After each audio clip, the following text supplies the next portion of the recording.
Hello ಗೆಳೆಯರೆ, La Excellence IAS ಪ್ರಸ್ತುತಪಡಿಸುತ್ತಿರುವ September 28ರ ಕನ್ನಡದಲ್ಲಿ ದಿ ಹಿಂದೂ ಸುದ್ದಿ ವಿಶ್ಲೇಷಣೆಗೆ ತಮಗೆಲ್ಲರಿಗೂ ಸ್ವಾಗತ. ಇಂದಿನ ಮೊದಲ article, jobs grew in final quarter of last fiscal, manufacturing is largest contributor ಅಂತ ಹೇಳಿ ಸರ್ವೆ ತಿಳಿಸ್ತಾ ಇದೆ. ಇದನ್ನ ಸಾಮಾನ್ಯ ಅಧ್ಯಯನ ಪತ್ರಿಕೆ 3ರ ಅಡಿಯಲ್ಲಿ ಎಂಪ್ಲಾಯ್ಮೆಂಟ್ನ ಅಡಿಯಲ್ಲಿ ನಾವು ಓದ್ಕೊಳ್ಬೋದಾಗತ್ತೆ. ಎಕಾನಮಿಯ ಅಡಿಯಲ್ಲಿ ಕ್ವಾರ್ಟರ್ಲಿ ಎಂಪ್ಲಾಯ್ಮೆಂಟ್ ಸರ್ವೆ ಎನ್ನುವಂಥದ್ದು ಈಗ ರಿಲೀಸ್ ಆಗಿರ್ತಕ್ಕಂಥದ್ದು. 4th ರೌಂಡ್ ಅಂದ್ರೆ ಜಾನ್ವರಿ ಇಂದ ಮಾರ್ಚ್ 2022ರ ಕಡೆಯ ಕ್ವಾರ್ಟರ್ ಅಂದ್ರೆ ಕಳೆದ ವರ್ಷದ ಕಡೆಯ ಕ್ವಾರ್ಟರ್ ಅನ್ನುವಂಥದ್ರ employment survey, quarterly employment survey ಅನ್ನುವಂಥದ್ದು ಈಗ ಮುಕ್ತಾಯವಾಗಿದ್ದು, all India quarterly establishment based employment survey ಅನ್ನುವಂಥದ್ದು ಈಗ ಲೇಬರ್ ಬ್ಯೂರೋ ಅವರು ಇದನ್ನ ರಿಲೀಸ್ ಮಾಡಿದ್ದಾರೆ. ಯಾರು ಇದನ್ನ ರಿಲೀಸ್ ಮಾಡ್ತಾರೆ ಅನ್ನುವಂಥದ್ದು ಕೂಡ ನಮಗೆ ಇಂಪಾರ್ಟೆನ್ಸ್ ಅನ್ನ ಪಡ್ಕೊಳ್ಳುತ್ತೆ.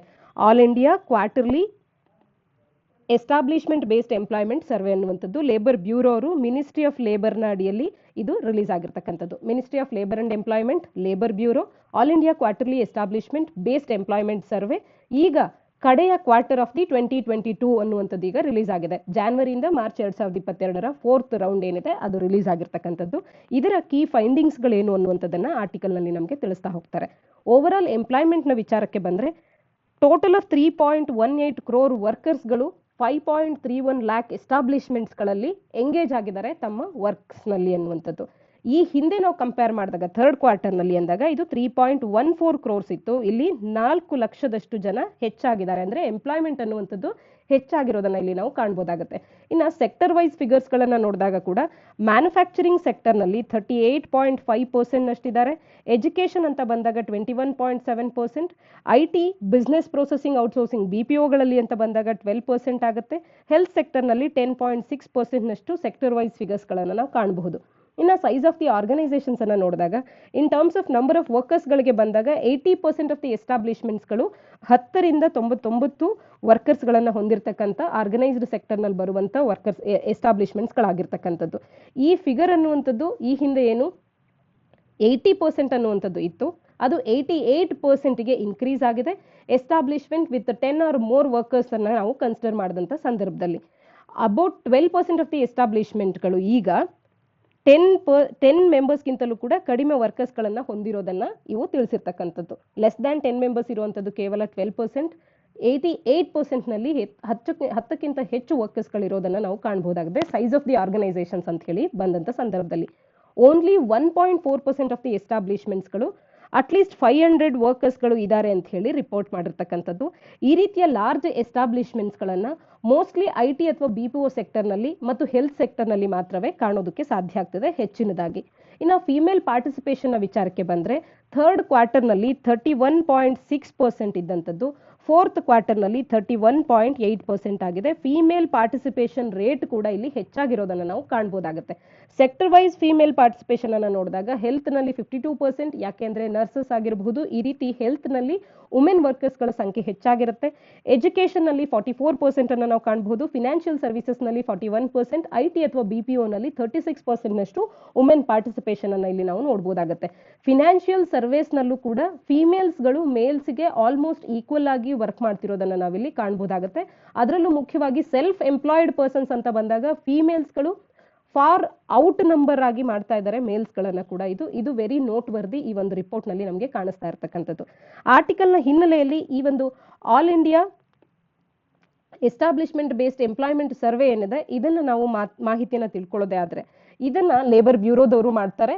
ಫ್ರೀಕ್ವೆಂಟ್ ಆಗಿ ಕ್ವಾರ್ಟರ್ಲಿ ಅಪ್ಡೇಟ್ಸ್ ಗಳನ್ನ ಎಂಪ್ಲಾಯ್ಮೆಂಟ್ ಬಗ್ಗೆ ಮತ್ತು ರಿಲೇಟೆಡ್ ವೇರಿಯೇಬಲ್ಸ್ ಗಳ ಬಗ್ಗೆ ಎಸ್ಟಾಬ್ಲಿಷ್ಮೆಂಟ್ಸ್ ಗಳ ಕುರಿತಾದಂತೆ ಆರ್ಗನೈಸ್ಡ್ ಮತ್ತು ಅನ್ಆರ್ಗನೈಸ್ಡ್ ಸೆಗ್ಮೆಂಟ್ಸ್ ಎರಡರಲ್ಲೂ ಕೂಡ 9 ಸೆಲೆಕ್ಟೆಡ್ ಸೆಕ್ಟರ್ಸ್ ಗಳಲ್ಲಿ 2 ಸೆಗ್ಮೆಂಟ್ಸ್ ಗಳಲ್ಲಿ ಆರ್ಗನೈಸ್ಡ್ ಮತ್ತು ಅನ್ಆರ್ಗನೈಸ್ಡ್ 2 ಸೆಗ್ಮೆಂಟ್ಸ್ ಗಳಲ್ಲಿ 9 ಸೆಲೆಕ್ಟೆಡ್ ಸೆಕ್ಟರ್ಸ್ ಗಳಲ್ಲಿ ಎಂಪ್ಲಾಯ್ಮೆಂಟ್ ನ ಕುರಿತಂತೆ ಮತ್ತು ಅದಕ್ಕೆ ಸಂಬಂಧಿಸಿದಂತ ವೇರಿಯೇಬಲ್ಸ್ ಗಳ ಕುರಿತಂತೆ ಮಾಹಿತಿಯನ್ನ ಕ್ವಾರ್ಟರ್ಲಿ ಬೇಸಿಸ್ ಆಗಿ ಫ್ರೀಕ್ವೆಂಟ್ ಆಗಿ ಲೇಬರ್ ಬ್ಯೂರೋದ ಕಡೆಯಿಂದ ಬರುವಂತ ಈ ಸರ್ವೆ ಅನ್ನುವಂಥದ್ದು ನಮಗೆ ತಿಳಿಸ್ತಾ ಹೋಗುತ್ತೆ. ಇದರ ಅಡಿಯಲ್ಲಿ 2 ಮುಖ್ಯ ಕಾಂಪೋನೆಂಟ್ಸ್ ಗಳನ್ನ ಕಾಣಬಹುದು.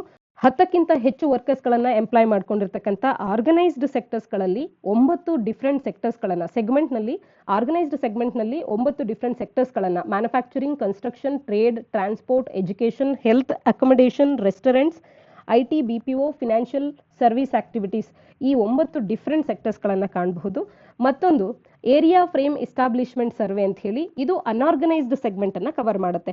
ಈ ರೀತಿಯ 2 ಸೆಗ್ಮೆಂಟ್ಸ್ಗಳನ್ನು, ಒಂದು ಆರ್ಗನೈಸ್ಡ್ಗೆ ಅಂತ ಹೇಳಿ 9 ಸೆಕ್ಟರ್ಸ್ಗಳನ್ನಾಗಿ ಡಿವೈಡ್ ಮಾಡಿರುವಂಥದ್ದು, ಮತ್ತೊಂದು area frame establishment survey AFES ಅಂತ ಹೇಳಿ, ಇಲ್ಲಿ 10ಕ್ಕಿಂತಲೂ ಕಡಿಮೆ ಎಂಪ್ಲಾಯೀಸ್ಗಳನ್ನ ಇರುವಂತ ಅನ್ಆರ್ಗನೈಸ್ಡ್ ಸೆಗ್ಮೆಂಟ್ ಅನ್ನ ಇದು ಕವರ್ ಮಾಡುತ್ತೆ ಸ್ಯಾಂಪಲ್ ಸರ್ವೆಯ ಮುಖಾಂತರವಾಗಿ. ಹಾಗಾದ್ರೆ ಪೀರಿಯಾಡಿಕ್ ಲೇಬರ್ ಫೋರ್ಸ್ ಸರ್ವೆ ಏನು, PLFS ಅನ್ನ ನಡೆಸ್ತಾರೆ. ಅದಕ್ಕೂ ಈ ರೀತಿಯ ಕ್ವಾರ್ಟರ್ಲಿ ಮಾಡುವಂತ ಈ ಒಂದು QESಗೂ ಇರುವಂತ ವ್ಯತ್ಯಾಸಗಳೇನು ಅಂತ ಅಂದ್ರೆ, QES ಅನ್ನುವಂಥದ್ದು ಡಿಮ್ಯಾಂಡ್ ಸೈಡ್ ಪಿಕ್ಚರ್ ಅನ್ನು ಒದಗಿಸುತ್ತೆ. ನ್ಯಾಷನಲ್ ಸ್ಯಾಂಪಲ್ ಸರ್ವೆ ಅಥವಾ ಪೀರಿಯಾಡಿಕ್ ಲೇಬರ್ ಫೋರ್ಸ್ ಸರ್ವೆ ಅನ್ನುವಂಥದ್ದು supply side picture of the labour market ಅನ್ನು ಒದಗಿಸುತ್ತೆ. ಇದು ಬಹಳ ಇಂಪಾರ್ಟೆಂಟ್ ಆದಂತ ಫ್ಯಾಕ್ಟರ್.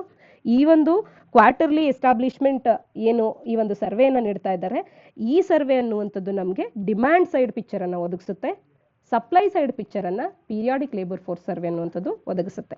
ಆಲ್ಸೋ PLFS ಅನ್ನುವಂಥದ್ದು ನ್ಯಾಷನಲ್ ಸ್ಟ್ಯಾಟಿಸ್ಟಿಕಲ್ ಆರ್ಗನೈಸೇಷನ್ ಅವರು ನಡೆಸ್ತಾರೆ. PLFS ಅನ್ನ NSO ನಡೆಸ್ತಾರೆ. ಆದರೆ ಇದನ್ನ ಲೇಬರ್ ಬ್ಯೂರೋದವರು ಮಿನಿಸ್ಟ್ರಿ ಆಫ್ ಲೇಬರ್ನ ಅಡಿಯಲ್ಲಿ ನಡೆಸುವಂಥದ್ದು.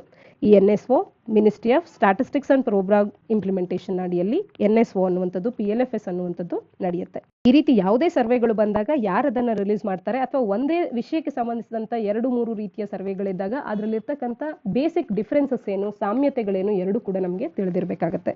ಆರ್ಟಿಕಲ್ನ ಹಿನ್ನೆಲೆಯಲ್ಲಿ ಒಂದು ಪ್ರಿಲಿಮ್ಸ್ ಪ್ರಶ್ನೆಯನ್ನ ಚರ್ಚೆ ಮಾಡೋಣ. 2015ರಲ್ಲಿ ಕೇಳಿರ್ತಕ್ಕಂಥದ್ದು, consumer price index number for industrial ವರ್ಕರ್ಸ್ಗಳನ್ನ ಯಾರು ಹೊರತರ್ತಾರೆ ಅನ್ನುವಂಥದ್ದನ್ನ ತಪ್ಪದೆ ನೀವು ಕಮೆಂಟ್ ಸೆಕ್ಷನ್ ಅಲ್ಲಿ ಕಮೆಂಟ್ ಮಾಡಿ ತಿಳಿಸಿ.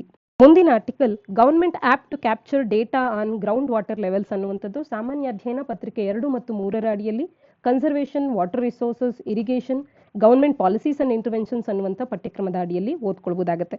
ಮಿನಿಸ್ಟ್ರಿ ಆಫ್ ರೂರಲ್ ಡೆವಲಪ್ಮೆಂಟ್ನವರು ಇತ್ತೀಚೆಗೆ ಜಲದೂತ್ ಅನ್ನುವಂಥ ಒಂದು ಹೊಸ ಆ್ಯಪ್ ಅನ್ನ ರಿಲೀಸ್ ಮಾಡಿದ್ದಾರೆ. ಜಲದೂತ್ ಆ್ಯಪ್ ಮತ್ತು ಜಲದೂತ್ ಆ್ಯಪಿನ ಈ ಬ್ರೋಚರ್ ಅನ್ನುವಂಥದ್ದು ಈಗ ರಿಲೀಸ್ ಆಗಿದೆ. ಇದರ ಮುಖ್ಯ ಉದ್ದೇಶ ಏನು ಅಂತ ಅಂದ್ರೆ, ಗ್ರೌಂಡ್ ವಾಟರ್ ಲೆವೆಲ್ ಅನ್ನ ಬೆಟರ್ ವೇನಲ್ಲಿ ಕ್ಯಾಪ್ಚರ್ ಮಾಡುವಂಥದ್ದು ಇದರ ಮುಖ್ಯವಾದಂಥ ಉದ್ದೇಶ. ಇದನ್ನ ನೇರವಾಗಿ ಪ್ರಶ್ನೆಯಾಗಿ ಯಾವುದೇ ಪರೀಕ್ಷೆಗಳಲ್ಲಿ ಕೇಳಬಹುದು. ಯಾವ ಇಲಾಖೆ ಅಂತ ಅಥವಾ ಯಾವ ಮಿನಿಸ್ಟ್ರಿ ಅಂದಾಗ ಮಿನಿಸ್ಟ್ರಿ ಆಫ್ ರೂರಲ್ ಡೆವಲಪ್ಮೆಂಟ್, ಮತ್ತು ಯಾವ ಆ್ಯಪ್ ಅಂದ್ರೆ ಜಲದೂತ್ ಆ್ಯಪ್ ಅನ್ನುವಂಥದ್ದು. ಮುಖ್ಯವಾಗಿ ಇದರ ಕಾರ್ಯ ಏನು ಅಂತ ಅಂದ್ರೆ, ಗ್ರೌಂಡ್ ವಾಟರ್ ಲೆವೆಲ್ ಅನ್ನ ಬೆಟರ್ ವೇನಲ್ಲಿ ಕ್ಯಾಪ್ಚರ್ ಮಾಡುವಂಥದ್ದು ಇದರ ಮುಖ್ಯ ಉದ್ದೇಶ ಆಗಿರುತ್ತೆ. ಜಲದೂತ್ ಆ್ಯಪ್ ಅನ್ನ jointly ministry of rural development ಮತ್ತು ಪಂಚಾಯತ್ ರಾಜ್ನವರು ಇದನ್ನ ಡೆವಲಪ್ ಮಾಡಿರ್ತಕ್ಕಂಥದ್ದು. ಈ ಆ್ಯಪ್ ಅನ್ನುವಂಥದ್ದು across the country water level ಅನ್ನ ಸೆಲೆಕ್ಟೆಡ್ 2-3 ವೆಲ್ಸ್ ಇನ ವಿಲೇಜ್ಗಳಲ್ಲಿ ಇದು ಕ್ಯಾಪ್ಚರ್ ಮಾಡುವಂಥ ಕಾರ್ಯವನ್ನ ಮಾಡುತ್ತೆ. ಈ ಆ್ಯಪ್ ಅನ್ನುವಂಥದ್ದು ಬೋತ್ ಆನ್ಲೈನ್ನಲ್ಲೂ ವರ್ಕ್ ಆಗುತ್ತೆ, ಆಫ್ಲೈನ್ ಮೋಡ್ನಲ್ಲೂ ಕೂಡ ವರ್ಕ್ ಆಗುವಂಥದ್ದು. ವಾಟರ್ ಲೆವೆಲ್ ಅನ್ನ ವಿತೌಟ್ ಇಂಟರ್ನೆಟ್ ಕನೆಕ್ಟಿವಿಟಿ ಇಲ್ಲದೆ ಕೂಡ ಕ್ಯಾಪ್ಚರ್ ಮಾಡಬಹುದು. ಅಂಡ್ ಕ್ಯಾಪ್ಚರ್ ಡೇಟಾ ಅನ್ನುವಂಥದ್ದು ಮೊಬೈಲ್ನಲ್ಲಿ ಸ್ಟೋರ್ ಆಗುತ್ತೆ. ಮೊಬೈಲ್ ಯಾವಾಗ ಕನೆಕ್ಟಿವಿಟಿ ಏರಿಯಾಗೆ ಬರುತ್ತೆ, ಡೇಟಾ ಅನ್ನುವಂಥದ್ದು ಸಿಂಕ್ರೊನೈಸ್ ಆಗುತ್ತೆ ಸೆಂಟ್ರಲ್ ಸರ್ವರ್ನಲ್ಲಿ. ರೆಗ್ಯುಲರ್ ಡೇಟಾ ಅನ್ನುವಂಥದ್ದು ಜಲದೂತ್ಸ್ಗಳಿಂದ ಇನ್ಪುಟ್ ಆಗ್ತಾ ಇರುತ್ತೆ. ಇದನ್ನ ನ್ಯಾಷನಲ್ ವಾಟರ್ ಇನ್ಫಾರ್ಮ್ಯಾಟಿಕ್ಸ್ ಸೆಂಟರ್ ಏನಿದೆ ಇಲ್ಲಿ ಇದರ ಒಂದು ಡೇಟಾಬೇಸ್ನಲ್ಲಿ ರೆಗ್ಯುಲರ್ ವಾಟರ್ ಡೇಟಾ ಅನ್ನುವಂಥದ್ದು ಜಲದೂತ್ಸ್ಗಳ ಕಡೆಯಿಂದ ಈ ಒಂದು ಡೇಟಾಬೇಸ್ನಲ್ಲಿ ಇಂಟಿಗ್ರೇಟ್ ಆಗ್ತಾ ಇರುತ್ತೆ. ಇದನ್ನ ಅನಾಲಿಸಿಸ್ಗಳಿಗೆ, ವೇರಿಯಸ್ ಯೂಸ್ಫುಲ್ ರಿಪೋರ್ಟ್ಸ್ಗಳನ್ನು ಡಿಸ್ಪ್ಲೇ ಮಾಡಲಿಕ್ಕೆ, ಬೇರೆ ಬೇರೆ ವೇರಿಯಸ್ ಸ್ಟೇಕ್ ಹೋಲ್ಡರ್ಸ್ಗಳಿಗೆ ಬೇರೆ ಬೇರೆ ಬೆನಿಫಿಟ್ಸ್ಗಳಿಗೆ ನೆರವಾಗುವಂತೆ ಈ ಒಂದು ಡೇಟಾವನ್ನು ಬಳಸ್ಕೊಳ್ಬಹುದು. ಈ ಒಂದು ಆ್ಯಪಿನ ಸಿಗ್ನಿಫಿಕೆನ್ಸ್ ಏನು ಅಂತ ಅಂದರೆ, water tables across the country ಯಾವ ರೀತಿ ಇದೆ ಅಂತ ಹೇಳಿ ನಾವು ಅಬ್ಸರ್ವ್ ಮಾಡಬಹುದು. ಮತ್ತು ಇದರಿಂದ ಬರುವಂಥ ರಿಸಲ್ಟಿಂಗ್ ಡೇಟಾ ಅನ್ನುವಂಥದ್ದು ಗ್ರಾಮ ಪಂಚಾಯತ್ ಡೆವಲಪ್ಮೆಂಟ್ ಪ್ಲಾನ್ಗೆ ಯೂಸ್ ಆಗುತ್ತೆ, MG ನರೇಗಾ ಪ್ಲಾನ್ಸ್ಗಳಿಗೆ ಯೂಸ್ ಆಗುತ್ತೆ. ಯಾಕೆಂದರೆ ವಾಟರ್ ರಿಲೇಟೆಡ್ ಹಲವಾರು ಇನಿಷಿಯೇಟಿವ್ಸ್ಗಳನ್ನು, ಪ್ರೋಗ್ರಾಮ್ಸ್ಗಳನ್ನು, ವರ್ಕ್ಸ್ಗಳನ್ನು ನಾವು ಕಾಣ್ಬೋದಾಗುತ್ತೆ MG ನರೇಗಾದ ವರ್ಕ್ಸ್ಗಳ ಅಡಿಯಲ್ಲಿ. ಇನ್ನು ಈ ಆ್ಯಪ್ ಅನ್ನುವಂಥದ್ದು ವಾಟರ್ ಲೆವೆಲ್ಸ್ ಅನ್ನ ಸೆಲೆಕ್ಟೆಡ್ ವೆಲ್ಸ್ಗಳಲ್ಲಿ ಅಕ್ರಾಸ್ ದಿ ಕಂಟ್ರಿ ಎಲ್ಲ ವಿಲೇಜಸ್ಗಳಲ್ಲಿ ಇದು ತಗೊಳ್ಳುವಂಥದ್ದು. ಗ್ರಾಮ್ ರೋಜ್ಗಾರ್ ಸಹಾಯಕ್ ಏನಿರ್ತಾರೆ ಇವರು ಟ್ವೈಸ್ ಅ ಇಯರ್ ಅಂದ್ರೆ ವರ್ಷದಲ್ಲಿ 2 ಬಾರಿ, ಮಾನ್ಸೂನ್ಗೂ ಮುಂಚೆ ಮತ್ತು ಮಾನ್ಸೂನಿನ ನಂತರದಲ್ಲಿ, ಪ್ರೀ ಮಾನ್ಸೂನ್ ಮತ್ತು ಪೋಸ್ಟ್ ಮಾನ್ಸೂನ್ನಲ್ಲಿ ಜಲದೂತ್ ಆ್ಯಪ್ ಅನ್ನುವಂಥದ್ದು ಗ್ರಾಮ್ ರೋಜ್ಗಾರ್ ಸಹಾಯಕನ್ನ ಅಲೋ ಮಾಡುತ್ತೆ ವಾಟರ್ ಲೆವೆಲ್ಸ್ಗಳನ್ನ ವರ್ಷದಲ್ಲಿ 2 ಬಾರಿ ಮೆಷರ್ ಮಾಡಿ ಡೇಟಾವನ್ನ ಇಲ್ಲಿ ಇಂಟಿಗ್ರೇಟ್ ಮಾಡಲಿಕ್ಕೆ. ಈ ಆ್ಯಪ್ ಅನ್ನುವಂಥದ್ದು ಪಂಚಾಯತ್ಸ್ಗಳಿಗೆ ಈಸ್ ಮಾಡ್ತಾ ಇದೆ. ರೋಬೋಸ್ಟ್ ಇನ್ಫಾರ್ಮೇಶನ್ ಅನ್ನ ಬೆಟರ್ ಪ್ಲಾನಿಂಗ್ ಆಫ್ ವರ್ಕ್ಸ್ಗಳಿಗೆ ಅವರಿಗೆ ನೀಡೋದಕ್ಕೆ ಇದು ಹೆಲ್ಪ್ ಆಗುವಂತ ಒಂದು ಆ್ಯಪ್ ಆಗಿರುತ್ತೆ. ಹಾಗಾದ್ರೆ ಗ್ರೌಂಡ್ ವಾಟರ್ ಡಿಪ್ಲೀಷನ್ ಸ್ಟೇಟಸ್ ಭಾರತದಲ್ಲಿ ಹೇಗಿದೆ ಅಂತ ಅಂದ್ರೆ, central ground water board CGWB ಹೇಳೋ ಪ್ರಕಾರ 230 billion metre cubes of ground water ಅನ್ನುವಂಥದ್ದು ಪ್ರತಿ ವರ್ಷ ಕೂಡ ಇರಿಗೇಟಿಂಗ್ ಅಗ್ರಿಕಲ್ಚರ್ ಇನ್ ಲ್ಯಾಂಡ್ಸ್ಗಳಿಗಾಗಿ ಹೊರತೆಗೆಯಲಾಗ್ತಾ ಇದೆ ಭಾರತದಲ್ಲಿ. Many parts of the country ಅನ್ನುವಂಥದ್ದು rapid depletion of ground water ಅನ್ನ ಫೇಸ್ ಮಾಡ್ತಾ ಇದೆ ಅನ್ನುವಂಥದ್ದು ನಮ್ಮೆಲ್ಲರಿಗೂ ತಿಳಿದೇ ಇದೆ.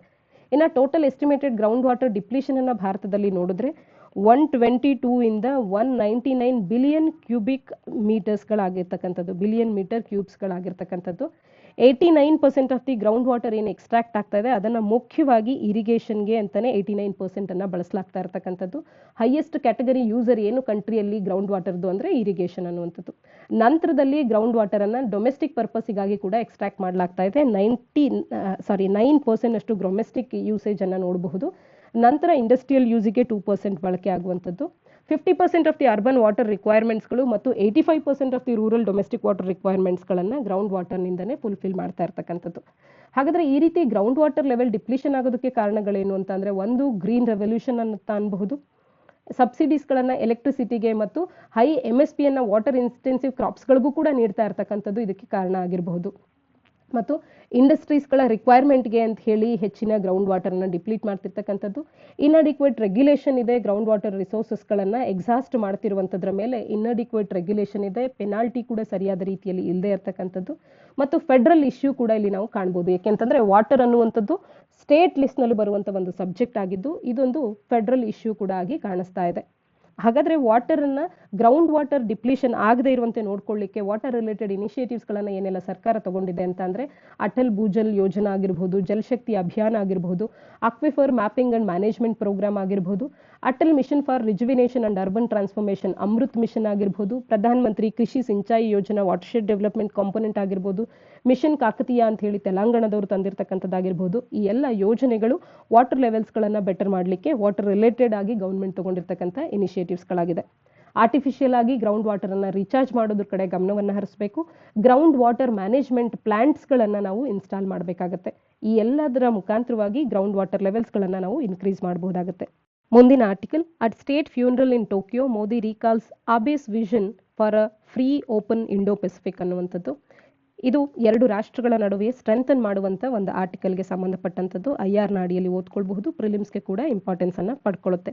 ಇಂಡೋ ಪೆಸಿಫಿಕ್ ರೀಜನ್ ಅನ್ನು ಸ್ಟ್ರೆಂಥನ್ ಮಾಡುವಲ್ಲಿ ಈ ಒಂದು ಕಾನ್ಸೆಪ್ಟ್ ಅನ್ನುವಂಥದ್ದು ಮೊದಲು ಆರ್ಟಿಕ್ಯುಲೇಟ್ ಆಗಿದ್ದಂಥದ್ದೇ ಜಾಪನೀಸ್ PM ಆಗಿದ್ದಂಥ ಶಿಂಜೋ ಆಬೆ ಅವರಿಂದ ಅಂತ ಹೇಳಿ ಇಲ್ಲಿ ಮೋದಿ ಅವರು ತಿಳಿಸ್ತಾ ಇದ್ದಾರೆ. ಶಿಂಜೋ ಅಬೆ ಅವರ ಕಾಂಟ್ರಿಬ್ಯೂಷನ್ಸ್ಗಳ ಕಡೆ ಒಂದು ಬಾರಿ ಗಮನವನ್ನು ಹರಿಸೋಣ. ಭಾರತ ಮತ್ತು ಜಪಾನಿನ ಪಾರ್ಟ್ನರ್ಶಿಪ್ ಅನ್ನು ಸ್ಟ್ರೆಂಥನ್ ಮಾಡೋದ್ರಲ್ಲಿ ಬಹಳಷ್ಟು ಕಾಂಟ್ರಿಬ್ಯೂಷನ್ ಅನ್ನು ಅವರು ನೀಡಿದ್ದಾರೆ. Free open and inclusive Indo Pacific ರೀಜನಿನ ಒಂದು ವಿಷನ್ ಅನ್ನು ಅವರು ಕಾನ್ಸೆಪ್ಚುಲೈಸ್ ಮಾಡಿದಂಥವ್ರು. ಇಂಡಿಯಾದ ಟೈಸ್ ವಿತ್ US ಅನ್ನುವಂಥದ್ದು ಸ್ಟ್ರೆಂಥನ್ ಆಗೋದಕ್ಕೂ ಕೂಡ ಕಾರಣ ಆದಂಥವ್ರು. ಜಪಾನ್ US ಡಿಟರೆನ್ಸ್ ಅನ್ನ ರೀಇನ್ಫೋರ್ಸ್ ಮಾಡಿದಂಥವ್ರು ಮತ್ತು ಇಂಡಿಯಾದ ಕೋಆಪರೇಷನ್ ವಿತ್ US ಆಗಿರ್ಬೋದು, ಆಸ್ಟ್ರೇಲಿಯಾ ಆಗಿರ್ಬೋದು ಮತ್ತು ಜಪಾನ್ ಸೇರಿಕೊಂಡು ಒಂದು ಕ್ವಾಡ್ ಫ್ರೇಮ್ವರ್ಕ್ ಅನ್ನುವಂಥದ್ದು ಫಾರ್ಮ್ ಆಗೋದಕ್ಕೆ ಕೂಡ ಇವರ ಕಾಂಟ್ರಿಬ್ಯೂಷನ್ಸ್ಗಳು ಬಹಳಷ್ಟಿದೆ.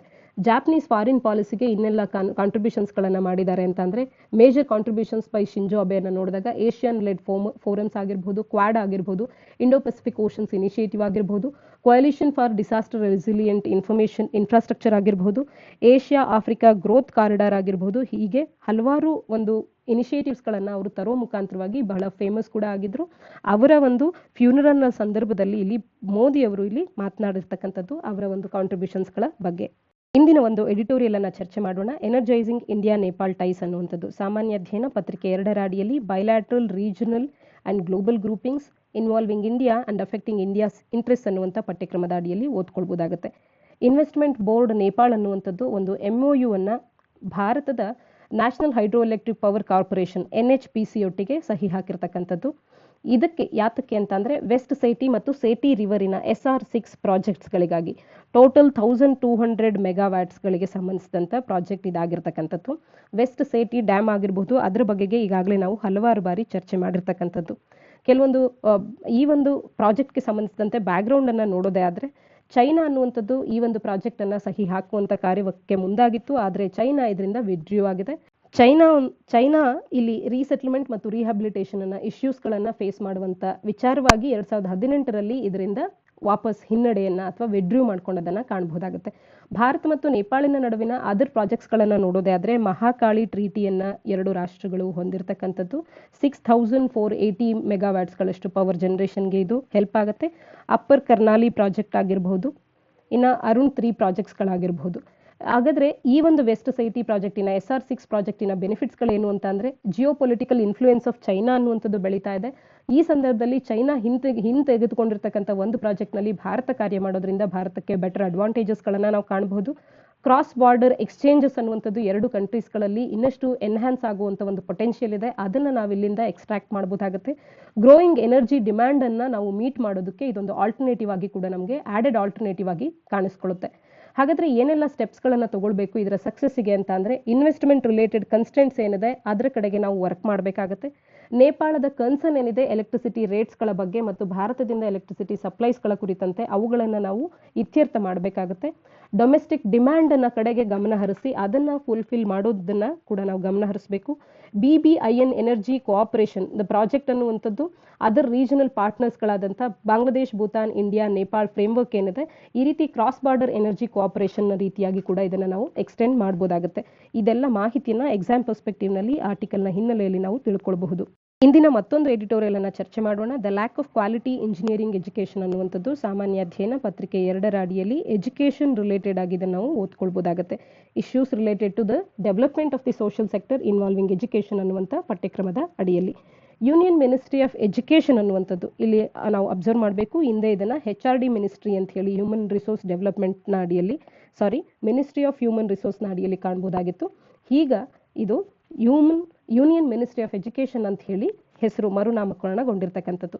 ಯೂನಿಯನ್ ಮಿನಿಸ್ಟ್ರಿ ಆಫ್ ಎಜುಕೇಶನ್ ಅನ್ನುವಂಥದ್ದು ಇತ್ತೀಚೆಗೆ NIRF national institutional ranking framework ಅನ್ನ ಹೊರತಂದಿದೆ. ರ್ಯಾಂಕಿಂಗ್ಸ್ಗಳನ್ನು 200 ಇನ್ಸ್ಟಿಟ್ಯೂಟ್ಸ್ ಆಫ್ ಟೆಕ್ನಾಲಜಿ ಅಂಡ್ ಇಂಜಿನಿಯರಿಂಗ್ಗಳಿಗೆ ಭಾರತದಲ್ಲಿರ್ತಕ್ಕಂಥ top 200 institutes of technology and engineering ಕಾಲೇಜಸ್ಗಳಿಗೆ ತಂದಿರತಕ್ಕಂಥ ಒಂದು ಅನಾಲಿಸಿಸ್ ಅನ್ನುವಂಥದ್ದು ನಮಗೆ ಒಂದು ವರಿಯಿಂಗ್ ಪಿಕ್ಚರ್ ಅನ್ನ ನೀಡಿರ್ತಕ್ಕಂಥರ ಹಿನ್ನೆಲೆಯಲ್ಲಿ ಭಾರತದಲ್ಲಿನ lack of quality engineering education ಬಗ್ಗೆ ಈ ಎಡಿಟೋರಿಯಲ್ ಮಾತನಾಡ್ತಾ ಇರ್ತಕ್ಕಂಥದ್ದು. ಇಲ್ಲಿರ್ತಕ್ಕಂಥ ಇಶ್ಯೂಸ್ಗಳೇನು, ಯಾಕೆ ಭಾರತದ ಕ್ವಾಲಿಟಿ ಎಜುಕೇಶನ್ ಇಂಜಿನಿಯರಿಂಗ್ನ ವಿಚಾರದಲ್ಲಿ ಕುಸಿತವನ್ನ ಕಾಣ್ತಾ ಇದೆ ಅಂತ ಅಂದ್ರೆ ಮಿಸ್ಲೀಡಿಂಗ್ ಪ್ಲೇಸ್ಮೆಂಟ್ಸ್ಗಳು ಮತ್ತು ಫ್ರೀಕ್ವೆಂಟ್ ಆಗಿ ಫೀಯನ್ನ ಇನ್ಕ್ರೀಸ್ ಮಾಡ್ತಾ ಇರ್ತಕ್ಕಂಥದ್ದು, ಹಾರ್ಡ್ ವರ್ಕ್ ಪೇಸ್ ಅಂತ ಹೇಳಿ ಮತ್ತು ಇನ್ಸ್ಟಿಟ್ಯೂಷನ್ಸ್ ಮ್ಯಾಟರ್ಸ್ ಅಂತ ಹೇಳಿ ಈ ರೀತಿಯ ಒಂದಷ್ಟು ಸ್ಟೋರೀಸ್ಗಳು ಅಟ್ರಾಕ್ಟ್ ಮಾಡುತ್ತೆ ಪ್ರಾಸ್ಪೆಕ್ಟಿವ್ ಸ್ಟೂಡೆಂಟ್ಸ್ಗಳನ್ನು. ಇದು ಫೀಯನ್ನು ಇನ್ಕ್ರೀಸ್ ಮಾಡೋದನ್ನು ಕೂಡ ಜಸ್ಟಿಫೈ ಮಾಡ್ತಾ ಇದೆ. ಈ ರೀತಿ ಕಾನ್ಸಿಕ್ವೆಂಟ್ ಫೀ ಇನ್ಕ್ರೀಸಸ್ಗಳು, ಪ್ಲೇಸ್ಮೆಂಟಿನ ಮಿಸ್ಲೀಡಿಂಗ್ ನ್ಯೂಸ್ಗಳಾಗಿರ್ಬೋದು, ಇವು ಒಂದು ಇಶ್ಯೂಸ್ಗಳನ್ನ ನಾವು ಫೇಸ್ ಮಾಡ್ತಾ ಇದೆ ಇವತ್ತಿನ ನಮ್ಮ ಇಂಜಿನಿಯರಿಂಗ್ ಕಾಲೇಜಸ್ಗಳು, ಸಂಸ್ಥೆಗಳು. ಮತ್ತು lack of clarification from engineering colleges regarding the rupee equivalent of US salaries ಏನು ಡಾಲರ್ಸ್ಗಳಲ್ಲಿರುತ್ತೆ ಇದರ ಬಗೆಗಿನ ರಿಪೋರ್ಟೆಡ್ ಪ್ಯಾಕೇಜಸ್ ಅನ್ನೋದ್ರ ಬಗ್ಗೆ ಸರಿಯಾದ ಮಾಹಿತಿ ಇರೋದಿಲ್ಲ. ಟೇಕ್ ಹೋಮ್ ಸ್ಯಾಲರೀಸ್ಗಳ ವಿಚಾರಕ್ಕೆ ಬಂದರೆ ಓನ್ಲಿ ಅ ಫ್ರಾಕ್ಷನ್ ಆಫ್ ಏನು ಹೆಡ್ಲೈನ್ಸ್ಗಳಲ್ಲಿ ಮೆನ್ಷನ್ ಆಗಿರುತ್ತೆ ಅದನ್ನು ಮಾತ್ರ ತಗೊಳ್ಳೋದಕ್ಕೆ ಸಾಧ್ಯ ಆಗ್ತಿರುವಂಥದ್ದಾಗಿರ್ಬೋದು. Sign on bonus for the job ಇದಾಗಿರಬಹುದು. ರೇರ್ ಆಫರ್ಸ್ಗಳು, ಪ್ಲೇಸ್ಮೆಂಟ್ ಹೆಡ್ಲೈನ್ಸ್ಗಳು ರೇರ್ಲಿ ಅವು ಆಫರ್ಸ್ಗಳನ್ನು ರಿವೀಲ್ ಮಾಡುವಂಥದ್ದು. ಮೈನ್ಯೂಸ್ಕ್ಯೂಲ್ ನಂಬರ್ ಆಫ್ ಗ್ರಾಜ್ಯುಯೇಟ್ಸ್ಗಳಿಗೆ ಮಾತ್ರವೇ ಈ ಆಪರ್ಚುನಿಟೀಸ್ಗಳಿರುತ್ತೆ, ಇದು ಲಿಮಿಟೆಡ್ ಆಗಿರುತ್ತೆ, ಅದನ್ನು ಸರಿಯಾದ ಮಾಹಿತಿಯನ್ನು ನೀಡದೇ ಇರತಕ್ಕಂಥದ್ದು. ಇಂಟರ್ನ್ಯಾಷನಲ್ ಪ್ಲೇಸ್ಮೆಂಟ್ಸ್ಗಳ ವಿಚಾರದಲ್ಲಿ ಕೂಡ ಜನರಲಿ ಇಂಟರ್ನ್ಯಾಷನಲ್ ಪ್ಲೇಸ್ಮೆಂಟ್ಸ್ ಅನ್ನುವಂಥದ್ದು ಇನ್ಫಾರ್ಮೇಷನ್ ಟೆಕ್ನಾಲಜಿ ಸೆಕ್ಟರಿಗೆ ಮಾತ್ರವೇ ಇದು ಸೀಮಿತವಾಗಿರ್ತಕ್ಕಂಥದ್ದು. ಆದರೆ ಅದ್ರ ಬಗ್ಗೆ ಕೂಡ ಸ್ಪಷ್ಟವಾದ ಮಾಹಿತಿಯನ್ನು ನೀಡ್ತಾ ಹೋಗಲ್ಲ. ಈ ರೀತಿಯ ಇಶ್ಯೂಸ್ಗಳನ್ನು ಇವತ್ತು ಕಾಲೇಜಸ್ಗಳು ಫೇಸ್ ಮಾಡ್ತಾ ಇದೆ. ಮಿಸ್ಲೀಡಿಂಗ್ ಅಡ್ವರ್ಟೈಸ್ಗಳನ್ನು ಕಾಲೇಜಸ್ಗಳು ನೀಡೋದ್ರಿಂದ ಏನೆಲ್ಲ ಇಂಪ್ಯಾಕ್ಟ್ ಆಗ್ತಿದೆ ಅಂತ ಅಂದರೆ ಮೈಂಡ್ಲೆಸ್ ರೇಸ್ ಅನ್ನುವಂಥದ್ದು ನಡೀತಾ ಇದೆ. ಪ್ಲೇಸ್ಮೆಂಟಿನ ಚೇಸ್ ಮಾಡುವಂಥ ಒಂದು ವಿದ್ಯಾರ್ಥಿಗಳನ್ನು ನಾವಿವತ್ತು ಕಾಣಬಹುದಾಗುತ್ತೆ. ಒಂದು ಡ್ರೀಮ್ ಪ್ಯಾಕೇಜ್ನ ಆಸೆಗಾಗಿ ಕ್ಯಾಪಿಟಲೈಸೇಷನ್ ಆಗ್ತಾ ಇರ್ತಕ್ಕಂಥದ್ದಾಗಿರಬಹುದು. ಇದೊಂದು ರೀತಿಯ ಗ್ರೌಂಡ್ ಕಾಮರ್ಸ್ ಆಗ್ತಾ ಇದೆ ಕ್ಯಾಪಿಟಲೈಸೇಷನ್ ಅನ್ನ ಮಾಡಲಿಕ್ಕೆ. ಮಕ್ಕಳು ಅಡ್ಮಿಷನ್ಸ್ಗಳ ಮೇಲೆ ಫೋಕಸ್ ಮಾಡುವಂಥ ಒಂದು ಕಾರ್ಯ ಬಂದೊದಗಿರ್ತಕ್ಕಂಥದ್ದು. ಪೇರೆಂಟ್ಸ್ ಅಂಡ್ ಪ್ರಿಯರ್ ಪ್ರೆಷರ್ ಕೂಡ ಮಕ್ಕಳ ಒಂದು ಪರ್ಫಾರ್ಮೆನ್ಸ್ ಮೇಲೆ ಎಫೆಕ್ಟ್ ಮಾಡ್ತಾ ಇರ್ತಕ್ಕಂಥದ್ದು. ಒಟ್ಟಾರೆಯಾಗಿ ಇಂಜಿನಿಯರಿಂಗ್ ಅನ್ನ ಅಫೋರ್ಡಬಲ್ ಕಾಸ್ಟ್ನಲ್ಲಿ ನೀಡುವಂಥದ್ದಾಗಬೇಕು. ಇಲ್ಲ ಅಂತ ಅಂದರೆ ಬೆಟರ್ ಕ್ವಾಲಿಟಿ ಇಂಜಿನಿಯರಿಂಗ್ ಎಜುಕೇಷನ್ ಅನ್ನ ಯಾರು ಡಿಸರ್ವ್ಡ್ ಇರ್ತಾರೆ ಅವರಿಗೆ ನೀಡೋದಕ್ಕೆ ಸಾಧ್ಯ ಆಗೋಲ್ಲ. Quality of technical higher education ಅನ್ನುವಂಥದ್ದು ಕೂಡ ತನ್ನ ಸ್ಕೋಪ್ ಅನ್ನ ಕಳ್ಕೊಳ್ಳದೆ ಇರುವಂತೆ ಓವರ್ ಆಲ್ ಕ್ವಾಲಿಟಿಯನ್ನ ಟೆಕ್ನಿಕಲ್ ಹೈಯರ್ ಎಜುಕೇಷನ್ ಅಲ್ಲಿ ಅಕ್ರಾಸ್ ದಿ ಬೋರ್ಡ್ ಹೆಚ್ಚು ಮಾಡಬೇಕು ಅನ್ನುವಂಥದ್ದು ಒಟ್ಟಾರೆ ಲೇಖನದ ಆಶಯ ಆಗಿರ್ತಕ್ಕಂಥದ್ದು. ಇದಿಷ್ಟು ಇಂದಿನ ಸುದ್ದಿ ವಿಶ್ಲೇಷಣೆಯಾಗಿದೆ. ನಾಳಿನ ಸುದ್ದಿ ವಿಶ್ಲೇಷಣೆಯೊಂದಿಗೆ ಮತ್ತೆ ಸಿಗೋಣ. ಧನ್ಯವಾದ.